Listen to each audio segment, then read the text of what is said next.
இந்த முடி வளர்றதுக்காக நீங்க என்ன பண்றீங்க, என்ன விசேஷம்? இது பிறந்ததுல இருந்தே இது மாதிரி ஏன் உங்களுக்கு இந்த சுருள் முடி? ஏன்னா இது ஒரு பெரிய பிளஸ்ஸா இருக்கு, உங்களுக்கு ஒரு அடையாளமா இருக்கு. ஷார்ட்ல பார்க்கும்போது அந்த முடி இருக்கிறதே வந்துட்டு ரொம்ப பிரமாதமா இருக்கு. அதை பத்தி ஏதாவது சொல்லுங்களேன், முடி வளர்றதுக்கு அது பாதுகாக்கிறதுக்கு. ஏன்னா நீங்க நிஜத்துல ஒரு டாக்டர்ங்கிறதுனால.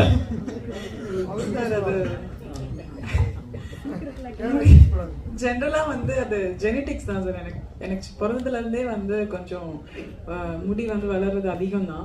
நான் அப்பப்போ கொஞ்சம் கட் பண்ணி வெட்டுருவேன், இல்லைன்னா அது இன்னும் ரொம்ப அடர்த்தி அதிகமா இருக்கு சார். அதனால உங்களுக்கு பாக்குறதுக்கு அப்படி இருக்கு. மற்றபடி இப்படிதான் பராமரிக்கணும் அப்படிதான் பராமரிக்கணும்னு இல்லை சார். நீங்க ஜென்ரலா எல்லாருமே பண்ற ஒரு விஷயம் பண்ணாலே அது பாட்டுக்கு வருது சார்.